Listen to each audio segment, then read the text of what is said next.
بسم اللہ الرحمن الرحیم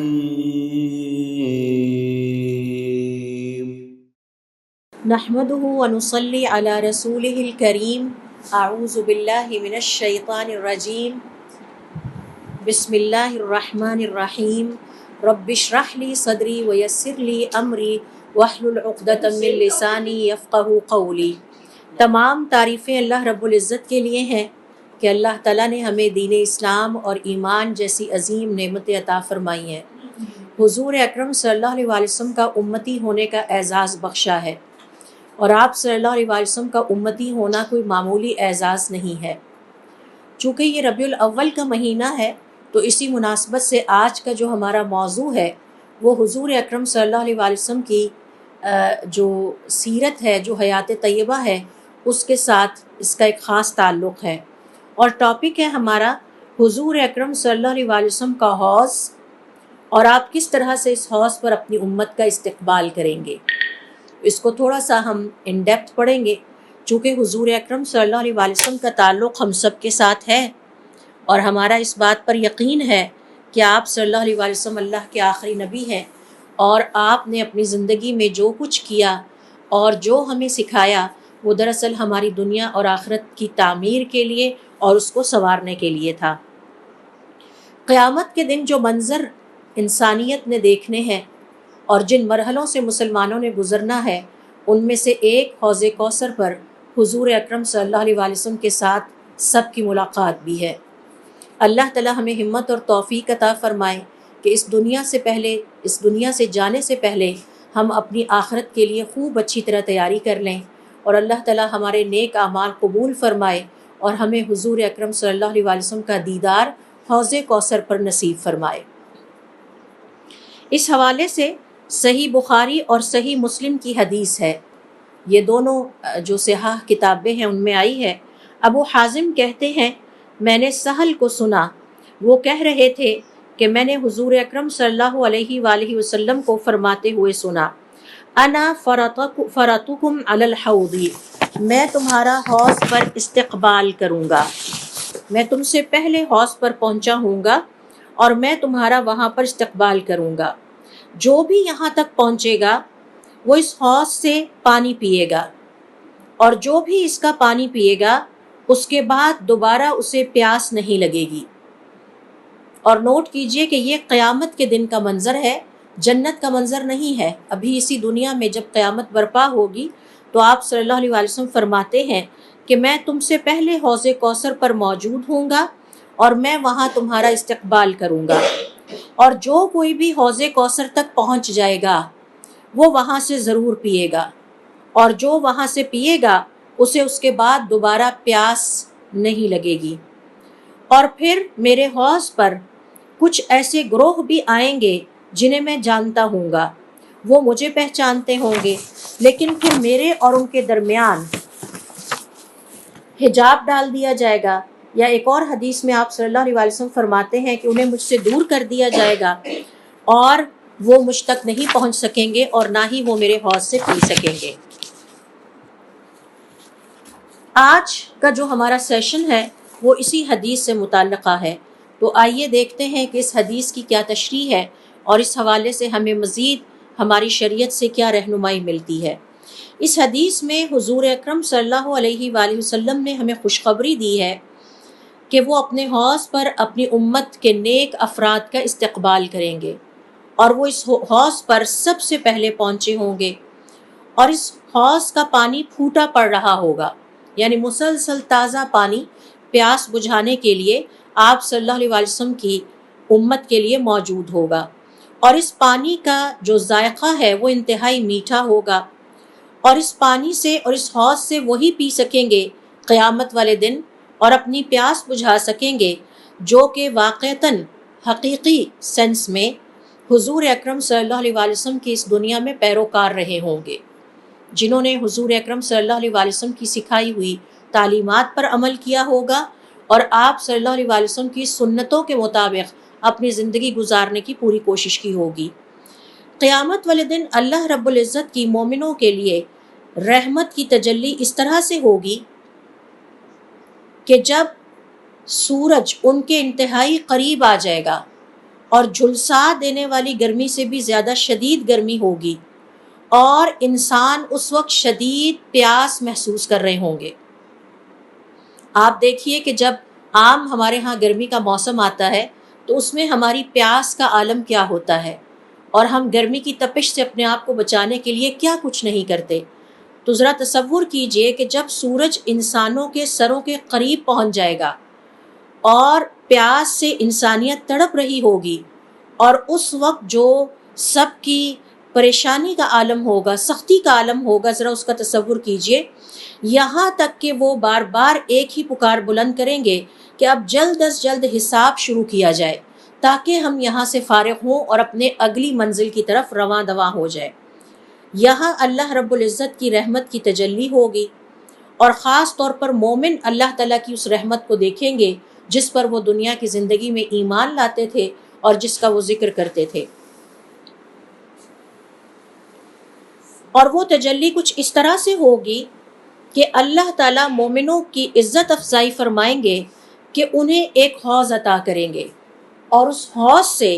تمام مسلمان جو کہ حقیقی مسلمان ہیں، جنہوں نے دنیا کی زندگی میں اپنی زندگی اللہ رب العزت کے بتائے ہوئے طریقوں اور حضور اکرم صلی اللہ علیہ وسلم کی سنت کے مطابق گزاری ہوگی، اس حوض سے ان کو سیراب کیا جائے گا، پانی پلایا جائے گا۔ مزید روایات سے پتہ چلتا ہے کہ قیامت والے دن اس دنیا ہی کی زندگی میں ہر نبی کے لیے ایک حوض ہوگا جو کہ اس کی امت کے نیک افراد کے لیے ہوگا۔ امت مسلمہ کے لیے حضور اکرم صلی اللہ علیہ وسلم کو حوض کوثر عطا کیا جائے گا، جبکہ دیگر انبیاء کرام کو بھی اس دن ایک ایک حوض عطا کیا جائے گا، اور اس حوض سے اس نبی کے وہ امتی پانی پئیں گے اور سیراب ہوں گے جنہوں نے دنیا کی زندگی میں ان انبیاء کو تسلیم کیا، ان پر ایمان لائے، اللہ تعالیٰ کی ربوبیت کا اقرار کیا اور اپنے انبیاء کے بتائے ہوئے طریقوں کے مطابق اپنی زندگیاں گزارتے رہے۔ تو یہ حضور اکرم صلی اللہ علیہ وسلم کی حدیث سے پتہ چلتا ہے کہ جب سورج انسانوں کے سروں کے قریب آ جائے گا اور گرمی برداشت سے باہر ہو جائے گی اور پیاس کا عذاب جو ہے وہ سب کو محسوس ہوگا، اس وقت اللہ رب العزت اپنے نیک بندوں کے لیے اللہ تعالیٰ کی رحمت کی تجلی کچھ اس طرح سے ظاہر ہوگی کہ حضور اکرم صلی اللہ علیہ وسلم اور دیگر انبیاء کو حوض عطا کر دیے جائیں گے، اور ہر امت اپنے اپنے نبی کے حوض پر پہنچ جائے گی، اور وہاں سے پھر وہ نبی بھی پئیں گے، اپنی پیاس کو بجھائیں گے، اور ان کے امتی بھی جو کہ واقعتاً صحیح معنوں میں اللہ رب العزت کے فرما بردار تھے اور اپنے نبی کے پیروکار تھے، اور اللہ تعالیٰ سے دعا ہے کہ اللہ تعالیٰ ہمیں بھی ان لوگوں میں شامل کرے، وہ پھر اس حوض سے سیراب ہوں گے۔ سنن ترمذی کی حدیث ہے اور اسے البانی نے صحیح قرار دیا ہے۔ عن سمرۃ قال قال رسول اللہ صلی اللہ علیہ وسلم، سمرہ کہتے ہیں کہ آپ صلی اللہ علیہ وسلم نے فرمایا، ان لکل نبی حوضا، قیامت کے دن، ابھی ہم جنت کی بات نہیں کر رہے، ابھی اسی زمین پہ جو قیامت کے معاملات پیش آ رہے ہیں ان میں سے ایک منظر ہمارے سامنے آتا ہے۔ ان لکل نبی حوضا، ہر نبی کا ایک حوض ہوگا، وانہم یتباہون، اور تمام انبیاء آپس میں ایک دوسرے پر فخر کریں گے کہ کس کے حوض پر پانی پینے والے زیادہ جمع ہوتے ہیں۔ پھر آپ صلی اللہ علیہ وسلم نے فرمایا، اور مجھے امید ہے کہ میرے حوض پر اللہ کے فضل سے سب سے زیادہ لوگ جمع ہوں گے۔ حضور اکرم صلی اللہ علیہ وسلم کے امتیوں کی تعداد، ان کے حوض پر پانی سے سیراب ہونے والوں کی تعداد بہت زیادہ ہوگی۔ اللہ رب العزت ہمیں بھی ان لوگوں میں شمار کرے اور ہمارے پیاروں کو بھی ان میں شامل کرے۔ تو یہ ہے حضور اکرم صلی اللہ علیہ وسلم کی یہ حدیث کہ جس سے پتہ چلتا ہے کہ قیامت کے دن کا ایک منظر یہ ہوگا کہ آپ صلی اللہ علیہ وسلم اپنے حوض پر سب سے پہلے پہنچیں گے، اور اس کا مطلب ہے کہ دیگر تمام انبیاء سے پہلے جا کر آپ اپنے حوض پر اپنی امت کے استقبال کی تیاری شروع کر دیں گے، اور پھر دیگر انبیاء پہنچیں گے، اور اس کے بعد پھر دیگر جو مسلمان ہیں اور امتی ہیں، ہر نبی کے پیروکار اس کے ساتھ اس کے حوض پر جمع ہو چکے ہوں گے، اور پھر وہ پیغمبر بھی وہاں پہ اپنی پیاس بجھائیں گے، اور قیامت کے دن کی جو پیاس ہے وہ مومن بھی جو کہ حقیقی اور سچے معنوں میں مومن تھے، وہ بھی سارے اپنے اپنے پیغمبر کے ساتھ وہاں پر پیاس بجھائیں گے۔ علماء کرام کا یہ کہنا ہے کہ اہل سنہ والجماع کا یہ عقیدہ ہے، it's part of our faith, part of our belief, کہ حضور اکرم صلی اللہ علیہ وسلم کو ایک حوض عطا کیا جائے گا، اور یہ حوض وہ حوض ہوگا کہ جس پر ان کی امت کا گزر ہوگا قیامت والے دن، اور آپ صلی اللہ علیہ وسلم اس حوض پر اپنی امت سے پہلے بلکہ دیگر انبیاء سے بھی پہلے وہاں پر پہنچے ہوں گے۔ دیگر انبیاء اپنے اپنے حوض پر بعد میں پہنچیں گے، آپ صلی اللہ علیہ وسلم پہلے سے وہاں پر موجود ہوں گے۔ اس پر ایمان لانا واجب ہے۔ ہاں، ایک باریک اور سینسیٹیو ڈفرنس ہمیں یہاں پر سمجھنا ہے، اور وہ یہ ہے کہ کوثر اور حوض میں فرق ہے۔ کوثر اور حوض میں فرق ہے، اور یہ اس طرح سے فرق ہے کہ ایک نہر کوثر ہے، وہ جنت میں واقع ہے اور جنتیوں کو اس سے سیراب ہونے کا موقع ملے گا، اور ایک حوض کوثر ہے، وہ قیامت والے دن اسی سرزمین پر موجود ہوگا جس پہ میں اور آپ رہتے ہیں، اسی زمین پر ہوگا۔ ہاں، البتہ اس کا پانی جنت میں موجود نہر کوثر سے اتر رہا ہوگا۔ تو اکثر ہمارے ہاں اس باریک فرق کو مسلمان نہیں سمجھ پاتے یا عام پبلک نہیں سمجھ پاتی۔ ایک ہے حوض کوثر اور ایک ہے نہر کوثر۔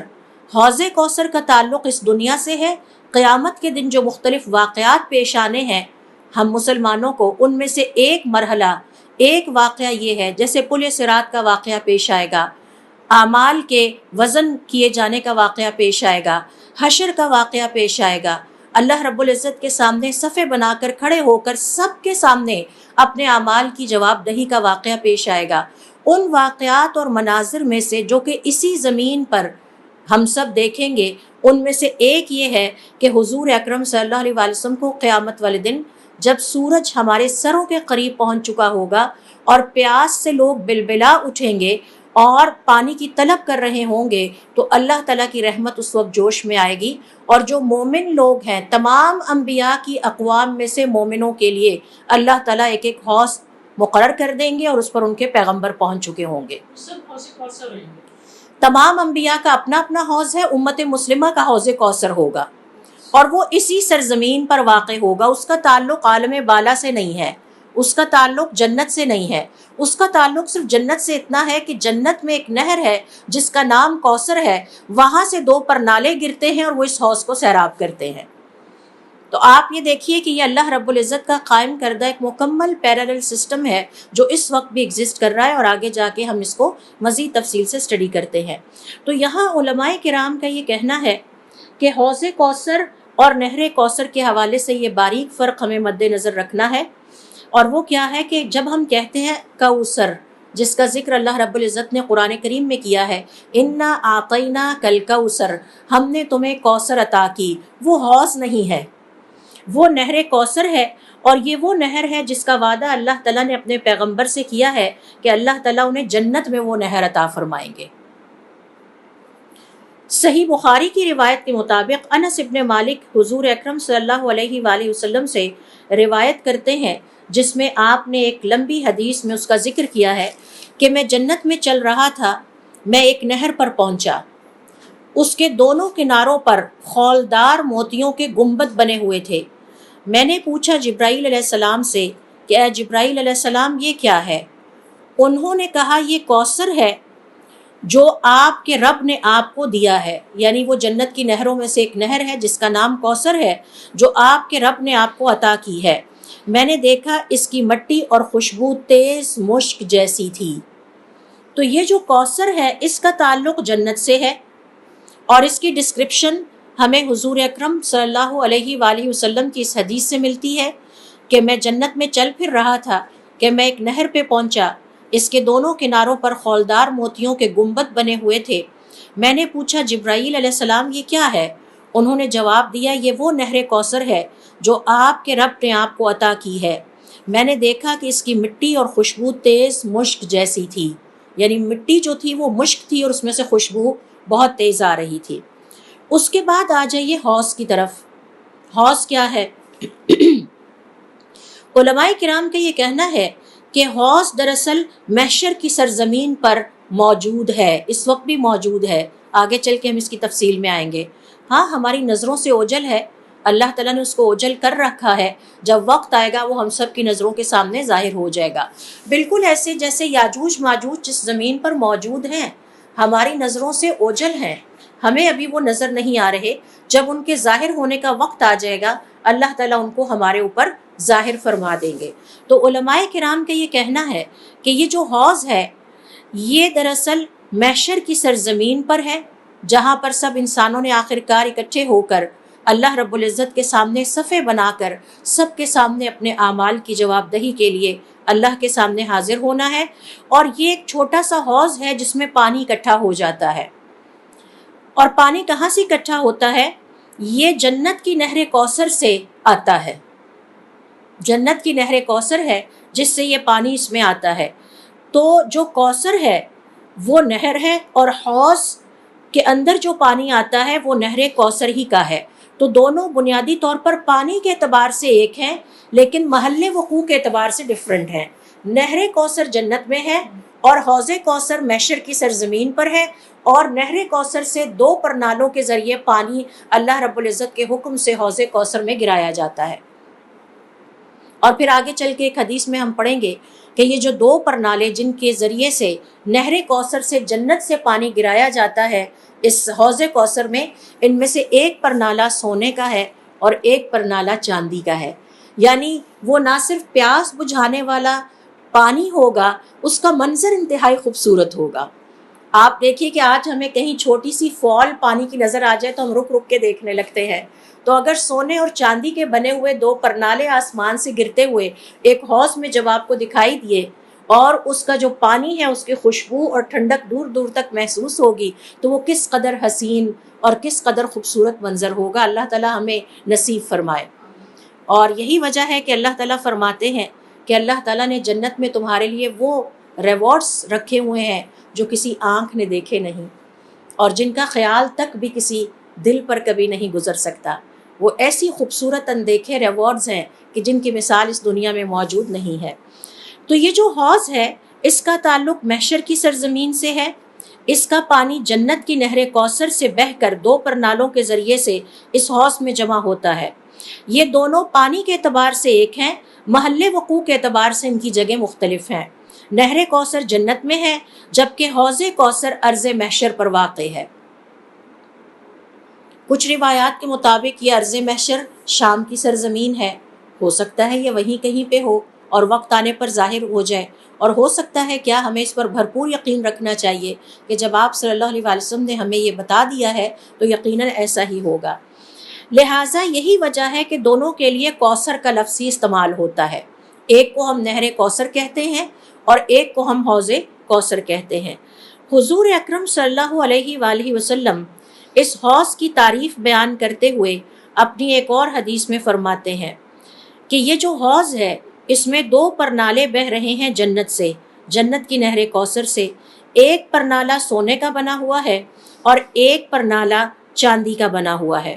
آئی تھنک آپ لوگ پرنالے کو سمجھتے ہیں کہ پرنالہ کیا ہوتا ہے۔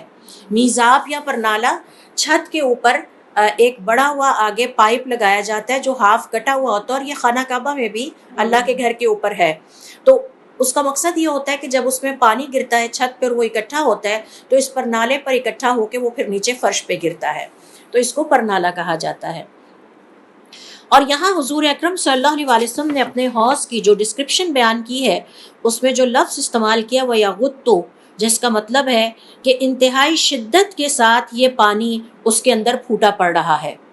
جیسے آپ دیکھیں زمزم کا پانی مسلسل نیچے سے پھوٹتا چلا آتا ہے اور ختم نہیں ہوا، نہ ہی اس کی کوئی جو کیمیکل اس کی جو ترکیب ہے اس پہ کوئی فرق پڑا ہے۔ لہٰذا اس سے پتہ یہ چلتا ہے کہ یہ جو حوض کوثر ہے اس کا پانی نہر کوثر سے آتا ہے جو کہ جنت میں واقع ہے۔ اور اس حوالے سے علماء کرام کا یہ کہنا ہے کہ اہل سنت والجماعت کا یہ بھی عقیدہ ہے، چونکہ یہ ڈسکشن ہمارے عقیدے سے بھی متعلق ہے، تو یہ بھی عقیدہ ہے کہ یہ حوض اس وقت بھی دنیا میں کہیں نہ کہیں موجود ہے۔ ہاں ہم اس تک پہنچ نہیں پائے، اللہ رب العزت کی ڈیوائن سکیم کے مطابق جب وہ وقت آ جائے گا تو سب وہاں پر اللہ رب العزت کے پلاننگ کے مطابق پہنچ جائیں گے۔ اور آج بھی انسان کہنے کو بہت ترقی کر چکا ہے، چاند پہ بھی جا چکا ہے، لیکن زمین کا بیشتر حصہ ابھی تک بھی ڈسکور نہیں ہو سکا۔ صحیح بخاری اور صحیح مسلم کی روایت کے مطابق عقبہ رضی اللہ تعالیٰ عنہ کہتے ہیں کہ، اور ایک طویل حدیث ہے جس میں وہ بیان کرتے ہیں کہ حضور اکرم صلی اللہ علیہ وسلم باہر تشریف لے گئے اور احد والوں پر اسی طرح نماز جنازہ پڑھی جس طرح میت پر پڑھی جاتی ہے۔ پھر آپ پلٹ کر ممبر پر تشریف فرما ہوئے اور آپ صلی اللہ علیہ وسلم نے ہمیں مخاطب کرتے ہوئے فرمایا، میں حوض پر تم سے پہلے پہنچ جاؤں گا اور تمہارا پیش رو ہوں گا اور میں تم پر گواہی دینے والا ہوں گا، اور اللہ کی قسم میں ابھی اپنے اس حوض کو دیکھ رہا ہوں۔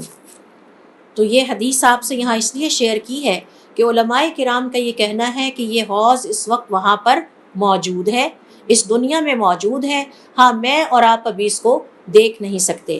اس حدیث میں علماء کرام کا یہ کہنا ہے کہ ہمیں ایک اور اہم حقیقت کا پتہ چلتا ہے،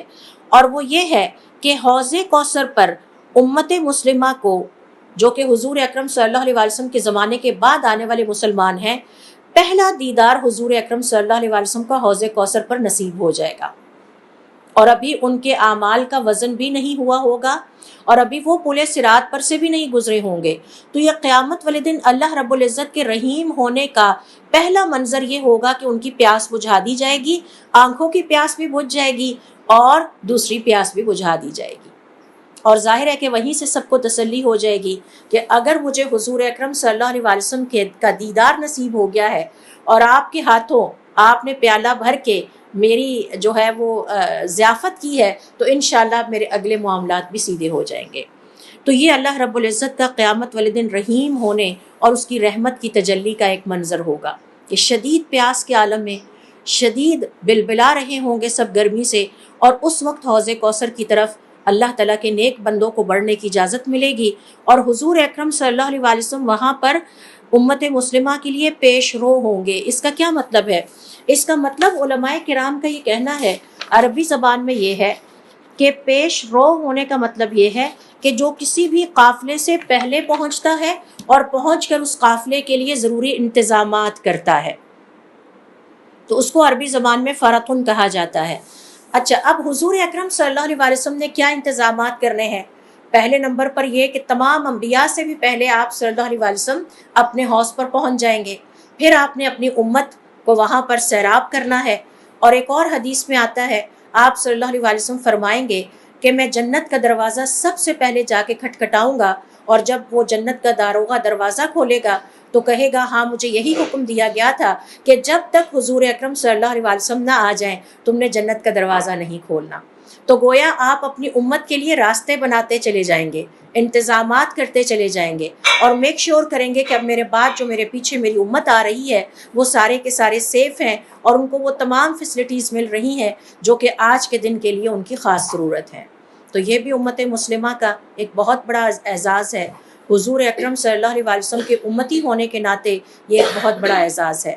پھر اسی طرح سے دیکھیے کہ ایک اور اعزاز جو امت مسلمہ کو اس دن نصیب ہوگا اور آخرت میں امت کی فضیلت واضح ہو جائے گی، وہ یہ کہ حوض کوثر پر حضور اکرم صلی اللہ علیہ وسلم کے حوض پر پانی پینے والوں اور سیراب ہونے والوں کی تعداد دیگر حوض کی نسبت زیادہ ہوگی۔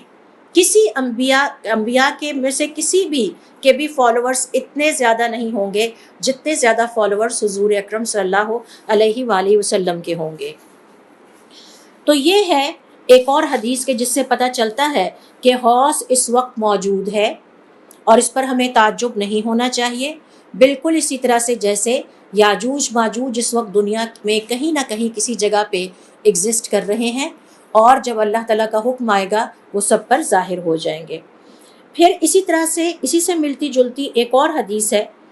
اور اس میں نے آپ سے ذکر کیا کہ آپ صلی اللہ علیہ وسلم نے فرمایا اور خدا کی قسم میں اپنے حوض کو ابھی دیکھ رہا ہوں۔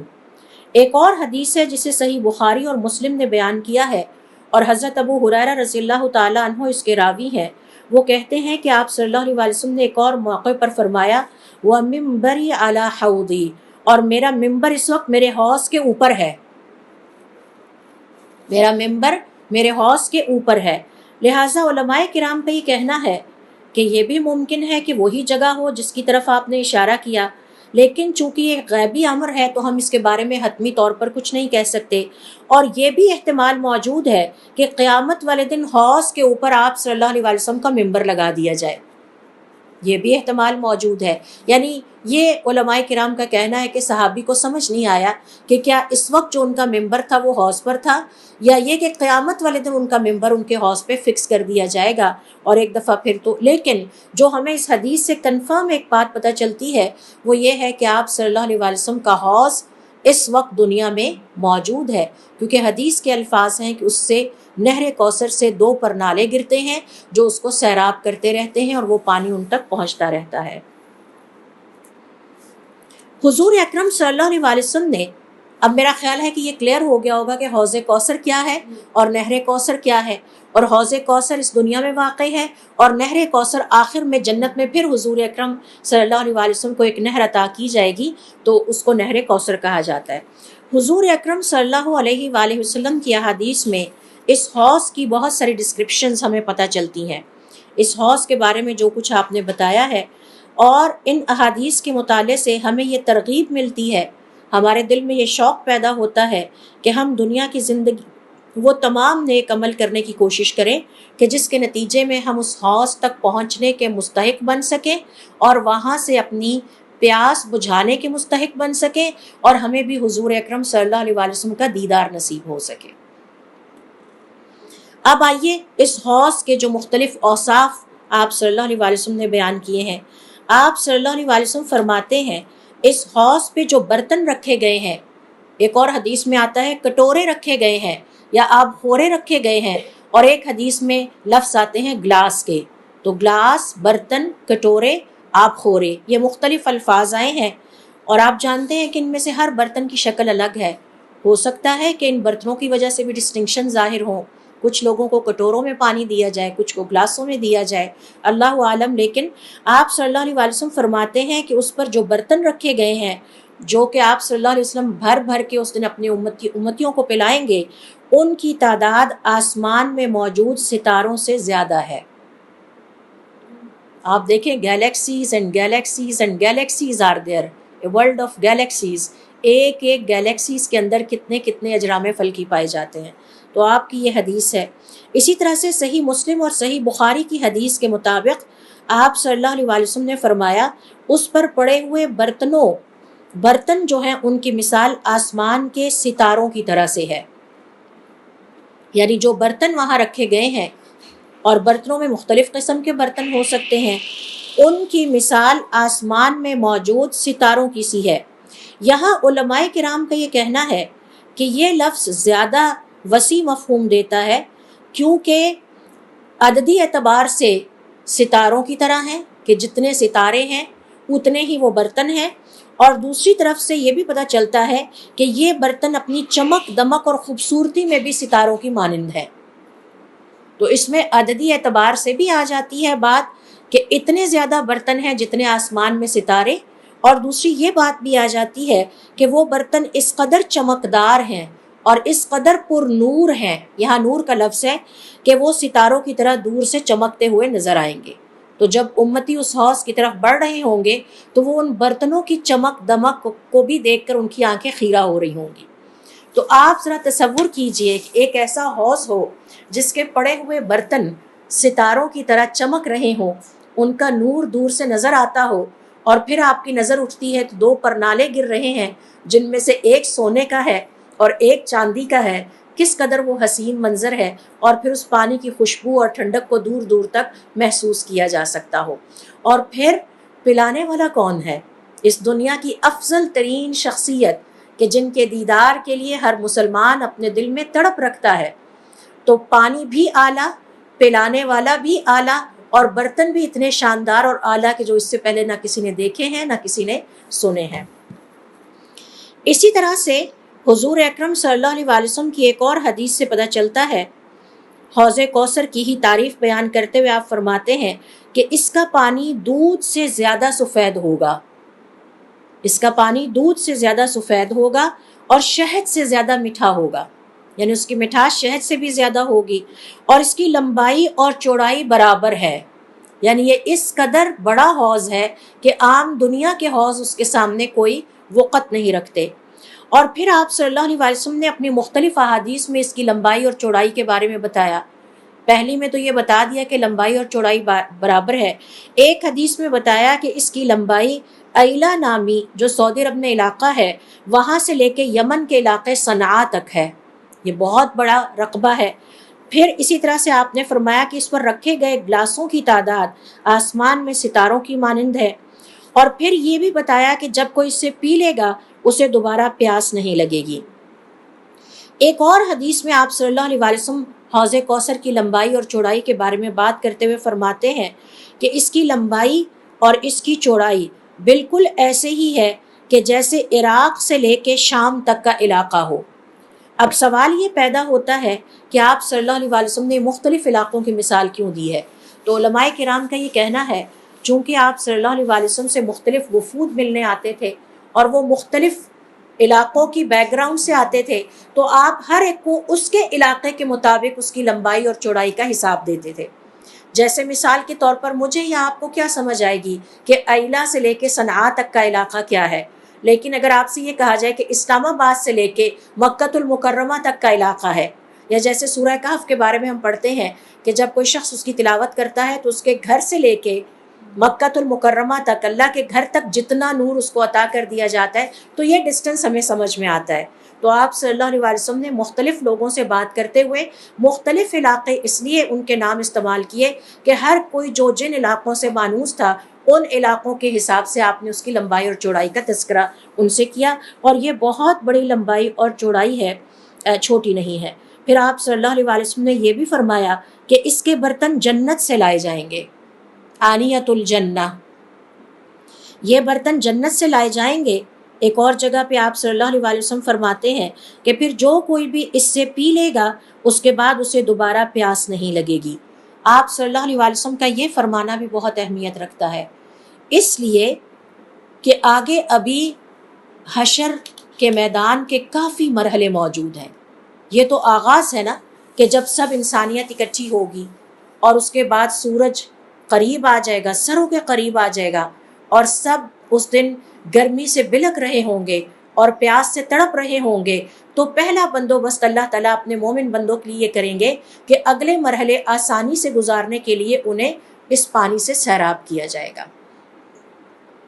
اور پھر باقی مرحلے خود بخود آسان تر ہوتے چلے جائیں گے۔ تو اس وقت مومن اپنی آنکھوں سے دیکھیں گے کہ وہ اللہ تعالیٰ کی رحمت سے سیراب ہو چکے ہیں، انہیں اب گرمی تنگ نہیں کر رہی، اور انہیں دوبارہ محشر کے میدان میں اب پیاس نہیں لگے گی جب تک کہ وہ جنت میں نہیں پہنچ جائیں گے۔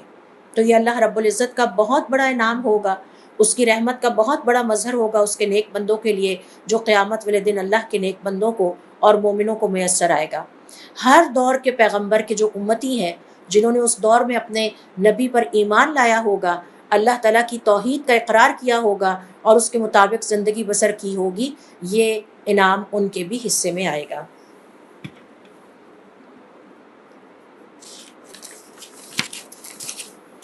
اسی طرح سے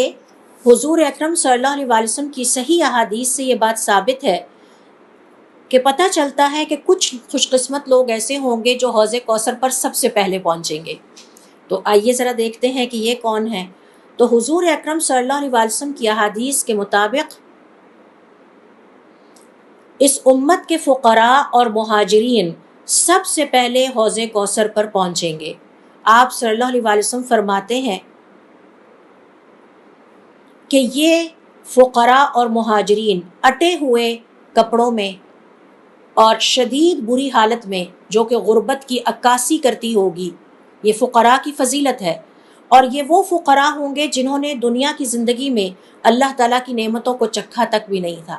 انہیں میسر نہیں تھی، یہ صرف صبر کر کر کے دنیا کی زندگی میں گزارا کر کے اللہ تعالیٰ کے پاس چلے گئے۔ اور اس کے ساتھ ساتھ مہاجرین، یہ ان کے بال مٹی سے اٹے ہوئے ہوں گے، ان کے کپڑے مٹی سے بھرے ہوئے ہوں گے، اور دنیا کی زندگی میں صبر کر کے دنیا کی نعمتوں کو انہوں نے چکھا بھی نہیں ہوگا، اپنے رب کے سامنے حاضر ہو جائیں گے۔ یہ سب سے پہلے حضور اکرم صلی اللہ علیہ وسلم کے حوض پر پہنچیں گے اور اپنی پیاس کو بجھائیں گے۔ یہاں پر ایک حدیث ہے جس میں حضور اکرم صلی اللہ علیہ وسلم فرماتے ہیں اول الناس وروداً علیہ، اس حوض کوثر پر سب سے پہلے جو لوگ میری امت میں سے پہنچیں گے فقراء المہاجرین، مہاجرین کے فقراء ہیں، اور ان کے سر مٹی سے اٹے ہوئے ہوں گے، ان کے کپڑے مٹی میں، اور غربت کی عکاسی اور مشکل حالات کی عکاسی کر رہے ہوں گے، اور انہوں نے کبھی بھی دنیا کی زندگی میں اللہ تعالیٰ کی نعمتوں کو نہ چکھا ہوگا، اور نہ ان پر کبھی کسی منصب کے دروازے کھلے ہوں گے، یعنی انہوں نے لگژریز جو زندگی کی ہے وہ ان کی زندگی میں کبھی نہیں آئی ہوں گی۔ تو ظاہر ہے کہ انہیں یہ اتنا بڑا ریوارڈ کیوں ملے گا؟ اس لیے کہ وہ دنیا کی زندگی میں صبر کرتے چلے گئے اور انہیں وہ تمام نعمتیں میسر نہ آ سکی جو کہ عام انسانوں کو حاصل تھیں۔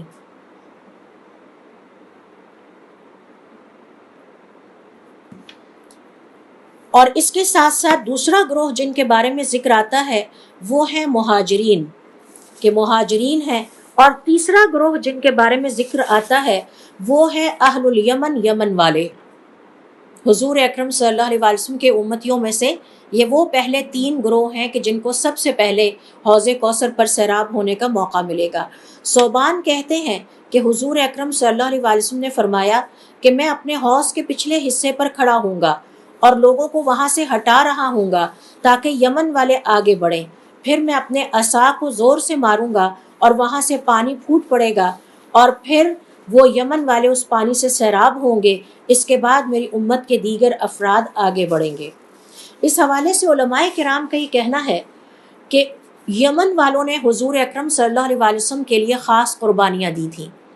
اور ان خاص قربانیوں کے نتیجے میں یہ اعزاز ان کے ہاتھ آئے گا، اور قیامت کے قریب جو جنگوں کا زمانہ ہوگا اس میں پھر یمن والے بہت بہادری کے ساتھ اسلام کے لیے اپنی جانیں قربان کریں گے اور اللہ کی راہ میں جہاد کریں گے، جس کے نتیجے میں اہل یمن کو خاص طور پر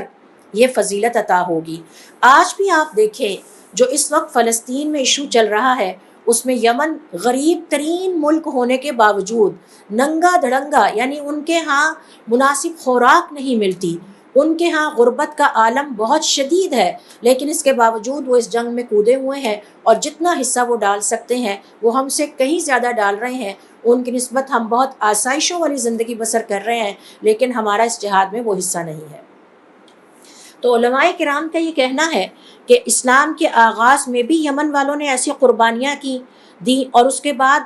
قیامت سے پہلے بھی وہ ایسی شاندار قربانیاں دیں گے کہ جس کے نتیجے میں خاص طور پر حوض کوثر پر حضور اکرم صلی اللہ علیہ وسلم دیگر امتیوں سے پہلے ان کا استقبال فرمائیں گے۔ حضور اکرم صلی اللہ علیہ وآلہ وسلم کی ایک حدیث ہے کہ جس میں آپ صلی اللہ علیہ وآلہ وسلم نے اس کا ذکر کیا ہے، اور حدیث میں نے آپ کو ابھی یہ پڑھ کر سنائی ہے۔ اب سوال یہ پیدا ہوتا ہے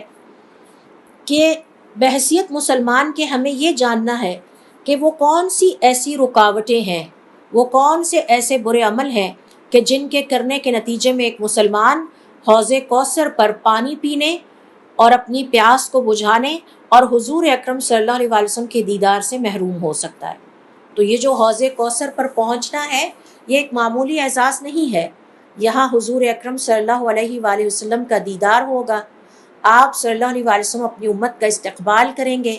آپ صلی اللہ علیہ وآلہ وسلم انہیں برتن بھر بھر کے پانی پلائیں گے، کیونکہ ایک حدیث میں آپ صلی اللہ علیہ وآلہ وسلم فرماتے ہیں کہ جب میں برتن اٹھا کے جھکوں گا تاکہ ان کے لیے اس میں پانی ڈالوں، تو گویا آپ صلی اللہ علیہ وآلہ وسلم اپنی امت کا اتنا شاندار استقبال کر رہے ہوں گے۔ تو کون سے ایسے عمل ہیں کہ جن سے ہمیں اپنی زندگی میں دور رہنا ہے تاکہ ہم اتنے بڑے اعزاز سے قیامت والے دن حشر اور نشر کی سرزمین پر محروم نہ ہو سکیں؟ تو اس حوالے سے علماء کرام کا یہ کہنا ہے کہ سب سے پہلی بات جس کا کہ ذکر آپ صلی اللہ علیہ وآلہ وسلم نے کیا ہے وہ یہ کہ اپنی زندگی میں کتاب و سنت کو تھام لیجئے، قرآن کریم پر عمل کرنا ہے اور حضور اکرم صلی اللہ علیہ وآلہ وسلم کی سنتوں پر عمل کرنا ہے، تو یہ اس بات کی ضمانت ہے کہ انشاءاللہ اللہ کے حکم سے حوض کوثر تک ضرور پہنچیں گے۔ یہ 2 چیزیں ایسی ہیں کہ جن کے کرنے والے کے لیے خاص طور پر یہ خوشخبری ہے، اور پھر اس پر ثابت قدم بھی رہنا ہے۔ اس کا مطلب یہ ہوا کہ ہمارے پاس کسی قسم کی بدعت، دین میں نت نئی چیزیں ایجاد کر کے اسے دین سمجھ کے اس پر عمل کرنے کی کوئی گنجائش نہیں ہے۔ اور اس کا مطلب یہ ہوا کہ ہمارے پاس شرک کرنے کی کوئی گنجائش نہیں ہے۔ اس کا مطلب یہ ہوا کہ قرآن کریم کی مخالفت کرنے کی کوئی گنجائش ہمارے پاس نہیں ہے۔ بحیثیت مسلمان ہمارے پاس اس بات کی قطعاً کوئی گنجائش نہیں کہ ہم قرآن کریم کو پڑھیں لیکن پھر اس پہ عمل نہ کریں۔ ہمیں اس کو پڑھنا بھی ہے، ہمیں اس پہ عمل بھی کرنا ہے۔ حضور اکرم صلی اللہ علیہ وسلم کی احادیث کو پڑھنا بھی ہے اور اپنی عملی زندگی میں ان کو شامل بھی کرنا ہے۔ اس حوالے سے حضور اکرم صلی اللہ علیہ وسلم کی حدیث دیکھیے جسے ترمذی نے اپنے سنن میں بیان کیا ہے۔ زید ابن ارقم کہتے ہیں کہ حضور اکرم صلی اللہ علیہ وسلم نے فرمایا، میں تم میں ایسی چیزیں چھوڑ کر جا رہا ہوں جب تک تم اس کو پکا تھامے رکھو گے میرے بعد کبھی گمراہ نہیں ہوگے۔ ان میں سے ایک دوسری سے عظیم تر ہے۔ ایک ہے اللہ تعالیٰ کی کتاب، اور وہ ایک رسی ہے جو آسمان سے زمین کی طرف دراز کی گئی ہے، اور دوسری طرف ہے سنت جو کہ حضور اکرم صلی اللہ علیہ وسلم نے اپنی زندگی میں تمام طور طریقے اختیار کیے، وہ ہمارے سامنے ہے۔ ایک اور حدیث میں آپ صلی اللہ علیہ وسلم فرماتے ہیں، میں تم میں ایسی 2 چیزیں چھوڑ کر جا رہا ہوں جب تک تم اس کو اچھی طرح تھامے رکھو گے میرے بعد کبھی گمراہ نہیں ہوگے۔ ان میں سے ایک دوسری سے عظیم تر ہے۔ ایک ہے اللہ تعالیٰ کی کتاب اور ایک ہے میری اطرت اور اہل بیت۔ یہ دونوں الگ نہیں ہوں گے حتیٰ کہ حوض کوثر پر میرے پاس آئیں گے، اور پھر کہا جائے گا دیکھو کہ تم نے ان دونوں کے بارے میں کہوں گا کہ تم نے میری ان دونوں کے بارے میں کیسی جانشینی کی۔ تو یہ حضور اکرم صلی اللہ علیہ وسلم کی 2 حدیثیں میں نے آپ کے سامنے رکھی ہیں۔ ایک میں آپ صلی اللہ علیہ وسلم فرما رہے ہیں کہ میرے بعد حوض کوثر پر صحیح سلامت پہنچنے کے لیے اگر تم چاہتے ہو کہ وہاں تک پہنچ جاؤ تو 2 چیزوں کو ترک نہ کرنا۔ ایک ہے اللہ تعالیٰ کا کلام اور ایک ہے قرآن سنت رسول صلی اللہ علیہ وآلہ وسلم۔ دوسری حدیث میں آپ فرماتے ہیں ایک ہے اللہ کا کلام اور دوسرا ہے اطرت اور اہل بیت۔ اطرت اور اہل بیت سے کیا مراد ہے؟ علماء کرام کا یہ کہنا ہے کہ اطرت اور اہل بیت سے مراد آپ کی بیویاں، آپ کے گھر کی خواتین، آپ کے عزیز رشتہ دار جن کا ذکر آپ درود شریف میں کرتے ہیں، اللہم صلی علی محمد وعلی آل محمد۔ چونکہ یہ سارے قرابت دار آپ کے انتہائی قریب تھے،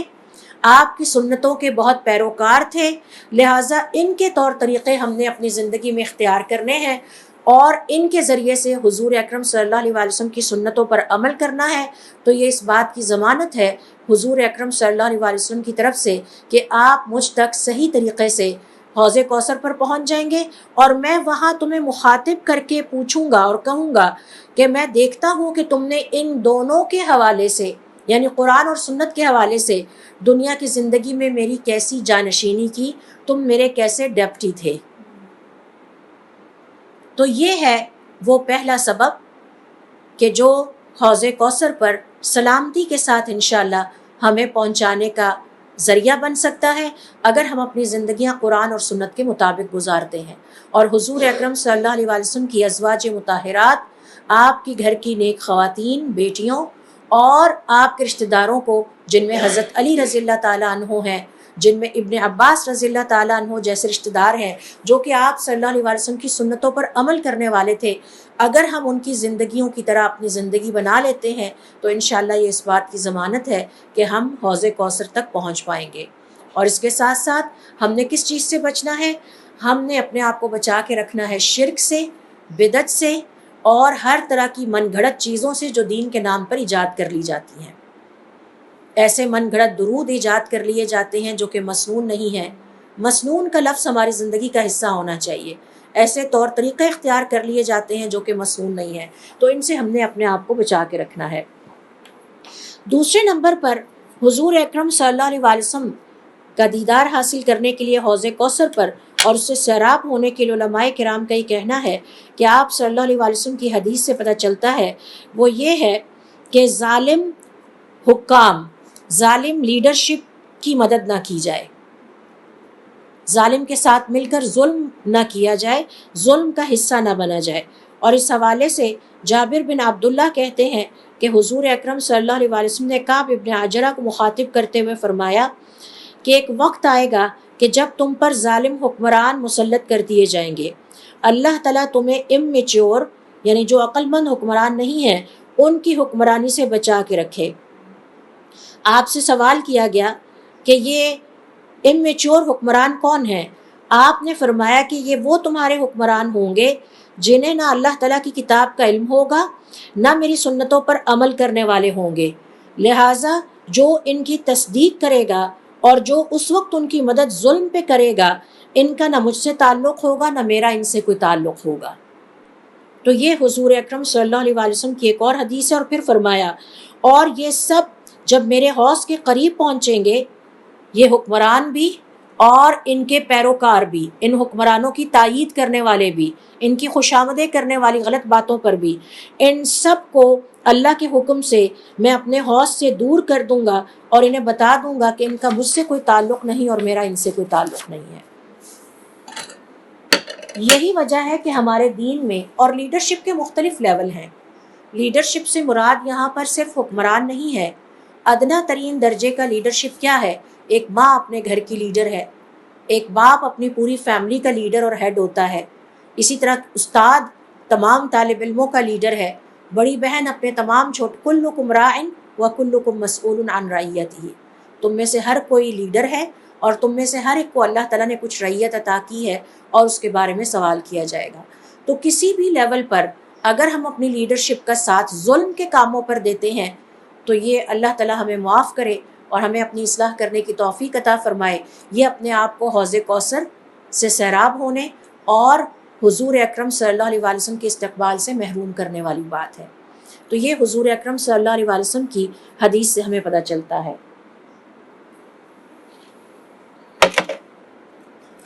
اسی طرح سے حوض کوثر پر پہنچنے والوں کے ایک اور تعریف بیان کی گئی ہے، ایک اور ان کے نیک عمل کا ذکر آپ صلی اللہ علیہ وآلہ وسلم کی حدیث میں کیا گیا ہے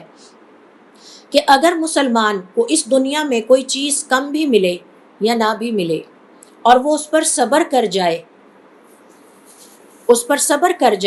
تو اس کے لیے خوشخبری یہ ہے کہ قیامت والے دن اسے حوض کوثر پر حضور اکرم صلی اللہ علیہ وآلہ وسلم کا دیدار بھی نصیب ہوگا اور اسے وہاں پر حوض کوثر سے سیراب بھی کیا جائے گا۔ انس ابن مالک کہتے ہیں صحیح بخاری اور صحیح مسلم کی حدیث کے مطابق آپ صلی اللہ علیہ وآلہ وسلم نے فرمایا جب قیامت کا زمانہ قریب ہوگا تو تم پر دوسروں کو بہت زیادہ ترجیح دی جائے گی، تم دیکھو گے کہ تم پر دوسروں کو بہت زیادہ ترجیح دی جائے گی، اس وقت دنگا فساد نہ کرنا اور صبر کرنا یہاں تک کہ مجھ سے حوض کوثر پر آ ملو۔ مثال کے طور پر آفس میں آپ کی پروموشن ہونا آپ کا رائٹ بنتا تھا لیکن آپ کو وہ رائٹ نہیں دیا گیا، تو آپ صلی اللہ علیہ وآلہ وسلم کی اس حدیث کے مطابق جب تم پر دوسروں کو ترجیح دی جائے گی، اور بھی بہت ساری چیزوں میں ممکن ہے ترجیح دی جائے، آپ نے اس پر صبر کر لیا صرف یہ سوچ کر کہ ٹھیک ہے مجھے دنیا میں آج میرا حق نہیں ملا، اگر آخرت میں اس کے بدلے مجھے یہ مل جائے کہ حوض کوثر کی ضمانت مل جائے اور آپ صلی اللہ علیہ وآلہ وسلم کا دیدار نصیب ہو جائے اور حوض کوثر سے میری پیاس بجھا دی جائے تو ٹھیک ہے مجھے یہ منظور ہے، میں صبر کروں گی۔ تو یہ حضور اکرم صلی اللہ علیہ وآلہ وسلم کی حدیث کے مطابق کہ ایسے لوگوں کو حوض کوثر عطا کیا جائے گا، اور آپ نے فرمایا فَاصْبِرُوا، پھر تم صبر کرنا اور دنگا فساد نہ کرنا۔ بعض اوقات یہ ہوتا ہے کہ ہمارا کوئی حق مارا جاتا ہے اور ساری زندگی اس پر وہ صاحب دنگا فساد مچائے رکھتے ہیں، گھر کے اندر بھی مچائے رکھتے ہیں، باہر بھی، اور گھر والوں کی زندگی اجیرن کر دیتے ہیں۔ ایک یہ طرز عمل ہو سکتا ہے، ایک طرز عمل یہ کہ اللہ کی خاطر صبر کر جائیں، خاموش ہو جائیں اور انتظار کریں یہاں تک کہ حوض کوثر پر اللہ رب العزت سے ملاقات ہو جائے۔ کسی بہن بھائی نے حق مار لیا ہے، کسی ہمسائے نے حق مار لیا ہے، کسی ملنے والے نے، کسی عزیز رشتہ دار دوست نے، خاموش ہو جاتے ہیں، سہ جاتے ہیں اس نیت کے ساتھ کہ اللہ تعالیٰ مجھے اس کا آخرت میں ثواب عطا کریں گے۔ تو ایسے لوگوں کے لیے بھی خوشخبری ہے کہ جنہوں نے دنیا کی زندگی میں کسی بھی کمی کے پر جو اللہ تعالیٰ کی طرف سے انہیں کمی آئی اس پر صبر کیا ہے تو حوض کوثر پر ان کا استقبال ہوگا اور ان کو وہاں سے سیراب ہونے کا موقع ملے گا۔ اس کی میں تھوڑی سی مثال ایک اور کلیئر کر دوں۔ آپ کو یاد ہے جب ایک غزوہ سے واپس آئے اور حضور اکرم صلی اللہ علیہ وآلہ وسلم نے مال و دولت کی جب تقسیم کی، مال غنیمت کی، تو مہاجرین کو زیادہ دیا اور انصار کو ذرا کم عطا کیا، تو انصار نے آپس میں اس پہ ایک دوسرے سے سرگوشیاں کی کہ دیکھیں جب جہاد کا وقت تھا اور جب دین اسلام کے لیے قربانیاں دینے کا وقت تھا تو ہم سارے آگے آگے تھے، اب جب مال غنیمت کی تقسیم کا وقت آیا تو ان کو دے دیا گیا۔ آپ صلی اللہ علیہ وسلم نے جب یہ بات سنی تو آپ نے فرمایا کیا تم یہ پسند نہیں کرتے کہ یہ سارے تو دنیا کا مال لے جائیں اور تم اللہ اور اس کے رسول لے کر اپنے گھر جاؤ؟ تو اس پر سب نے کہا کہ ہمیں یہ فیصلہ منظور ہے۔ تو کچھ اسی قسم کا یہاں پر بھی سین ہے کہ دنیا کی زندگی میں کوئی حق اگر مارا گیا ہے، وقتی طور پر اس پہ دنگا فساد نہ کیا جائے، اس پہ پریشانی اور مصیبت نہ کھڑی کی جائے، اس پہ صبر کر لیا جائے اس نیت کے ساتھ کہ انشاءاللہ اللہ تعالی ہمیں اس کے بدلے میں حضور اکرم صلی اللہ علیہ وسلم کا دیدار حوض کوثر پر عطا کریں گے، اور اگلی بات یہ ہے کہ ہم وہاں سے سیراب ہوں گے۔ تو یہ اس کی ایک مثال ہے۔ پھر اسی طرح سے چوتھے نمبر پر دیکھیے جس نیک عمل کا خاص طور پر ذکر کیا گیا ہے کہ اگر ہم چاہتے ہیں کہ حوض کوثر پر حضور اکرم صلی اللہ علیہ وسلم کا استقبال بھی ہمیں نصیب ہو اور ہم سیراب بھی کیے جائیں، تو اس کا نیک عمل ہے ہر وقت باوضو رہنا۔ ہر وقت باوضو رہنا، چاہے نماز کا وقت ہے یا نہیں ہے، اپنے آپ کو وضو کی حالت میں رکھا جائے۔ اور اس کے لیے صحیح مسلم کی روایت ہے کہ جس میں حضور اکرم صلی اللہ علیہ وسلم اپنے صحابہ کرام کو مخاطب کرتے ہوئے فرماتے ہیں کہ تم میں سے کثرت کے ساتھ وضو کرنے والے میرے حوض کوثر پر لائے جائیں گے، اور میں ان کے جسم کے چمکتے دمکتے اعضاء سے ان کو پہچان لوں گا، اور یہ چمک اور دمک وضو کرنے والوں کے علاوہ کسی اور کو عطا نہیں کی جائے گی۔ تو یہ وہ نیک عمل ہے کہ جس کے کرنے پر خوشخبری دی گئی ہے کہ ایسے لوگ قیامت والے دن حضور اکرم صلی اللہ علیہ وسلم پر حوض کے ساتھ ملاقات کریں گے حوض کوثر پر، اور اس کے پانی سے سیراب ہوں گے۔ اب ہم آتے ہیں ان لوگوں کی طرف کہ جنہیں حوض کوثر سے ہٹا دیا جائے گا، جنہیں دور کر دیا جائے گا۔ ان کے بارے میں بہت ساری احادیث آتی ہیں، اور اگر ہم ان کا مطالعہ کریں تو ان کنکلوژن وی کین سے، جیسے کہ صحیح بخاری اور صحیح مسلم کی روایت ہے کہ جس میں آپ صلی اللہ علیہ وسلم فرماتے ہیں کہ میں تم سے پہلے حوض کوثر پر پہنچوں گا اور وہاں پر میری امت کو لایا جائے گا، اور پھر کچھ لوگوں کو مجھ سے دور کر دیا جائے گا، تو میں فرشتوں کے ساتھ بحث کروں گا کہ یہ میری امت کے لوگ ہیں، انہیں میرے قریب آنے دیا جائے تاکہ میں ان کو سیراب کروں۔ تو مجھے بتایا جائے گا کہ یہ تمہارے ساتھی نہیں ہیں، آپ نہیں جانتے آپ کے بعد آپ کے دین میں انہوں نے کتنی نئی نئی چیزیں گھڑ لی اور اس کو دین کا حصہ بنا لیا۔ لہٰذا علماء کرام کا یہ کہنا ہے کہ دین کے معاملے میں بدعت اختیار کرنا یا نئی نئی چیزیں گھڑ لینا یہ بہت خطرناک اور سینسٹیو ایشو ہے، اس کو معمولی نہ سمجھا جائے، اس حوالے سے بڑی احتیاط کی جائے، اور اس کے نتیجے میں کوئی بھی مسلمان حوض کوثر پر نہ صرف آپ صلی اللہ علیہ وسلم کے استقبال سے محروم ہو سکتا ہے بلکہ اس دن سیراب ہونے سے بھی محروم ہو سکتا ہے۔ سوچئے اتنے طویل مرحلے ہیں، اگر پیاس ہی تنگ کرتی رہی تو ہوش کہاں آئے گی باقی مراحل کو طے کرنے کی۔ تو اس لیے کبھی بھی اس بات کا رسک زندگی میں نہ لیا جائے کہ اللہ کے دین کی شکل بگاڑ دی جائے یا اس میں اپنی مرضی سے ایڈیشنز کر دی جائے، اپنی مرضی سے اس میں ڈسٹورشنز کر دی جائیں۔ اسی طرح سے آپ صلی اللہ علیہ وسلم کی حدیث سے پتہ چلتا ہے کہ وہ تمام ظالم کسی بھی لیول پر، اب دیکھیں ایک حدیث ہمیں کہہ رہی ہے آپ کا اگر حق مارا جاتا ہے اور آپ صبر کر لیتے ہیں تو صبر کرو یہاں تک کہ مجھ سے حوض کوثر پہ آ ملو۔ دوسری طرف ظالم کے لیے کیا ہے کہ اگر تم ظلم کرو گے تو قیامت والے دن حوض کوثر سے محروم کر دیے جاؤ گے۔ نہ تو زندگی میں کسی ظالم کا ساتھ دیا جائے، نہ ہی کسی ظلم کے عمل میں شریک ہوا جائے، کیونکہ اللہ رب العزت کو ظلم پسند نہیں ہے۔ اللہ تعالیٰ نے اسے اپنے اوپر بھی حرام قرار دیا ہے اور اپنے بندوں پر بھی اس کو حرام قرار دیا ہے، تو یہ کبیرہ گناہوں میں سے ایک ہے۔ آپ دیکھیے کہ اکثر ہم یہ کوتاہی کرتے ہیں، گھروں میں آپس میں ایک دوسرے کے ساتھ مل کے گروپنگ کر کے ظلم کرتے ہوئے کسی کا حق انسان مار لیتے ہیں، یہ ظلم ہے، اور یہ اپنے آپ کو حوض کوثر سے محروم کرنے اور حضور اکرم صلی اللہ علیہ وسلم کے دیدار سے محروم کرنے کی جو ہے وہ غلطی ہے۔ تو یہ غلطی نہیں ہونی چاہیے، چاہے ظلم ہمارے گھر کے اندر ہو رہا ہو، ہماری اسٹریٹ میں ہو رہا ہو، یا ہمارے شہر میں ہو رہا ہو، کہیں بھی کسی جگہ ہو رہا ہو، اس کے خلاف آواز اٹھائیں، اس کے کبھی بھی حق میں نہ جائیں، ظلم سے اپنے آپ کو بچا کر رکھا جائے۔ یہ بھی حضور اکرم صلی اللہ علیہ وسلم کی احادیث سے پتہ چلتا ہے۔ اسی طرح سے آپ صلی اللہ علیہ وسلم کی احادیث سے پتہ چلتا ہے کہ ہر وہ شخص جو دنیا کی زندگی میں اللہ کے دین سے پھر گیا، مرتد ہو گیا، یا اس نے من گھڑت چیزیں بنا لیں، یہ تمام وہ لوگ ہیں کہ جو حوض کوثر سے محروم کر دیے جائیں گے۔ اللہ تعالیٰ کے دین سے پھرنے کے کئی درجے ہیں، ان میں سے ایک یہ ہے کہ دین کو پڑھا لیکن اس پہ عمل ہی نہیں کیا۔ مثال کے طور پر پتہ تھا، پڑھا کہ نمازیں ادا کرنی ہے لیکن نماز ادا کرنے کی طرف توجہ ہی نہیں دی،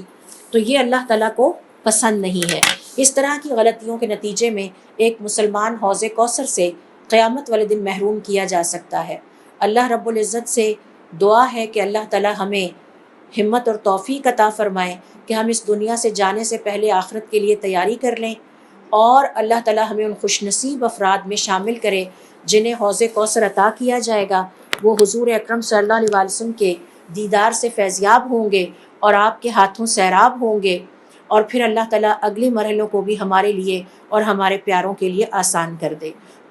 سبحانک اللہم و بحمدک، اشہد ان لا الہ الا انت، استغفرک و اتوب الیک۔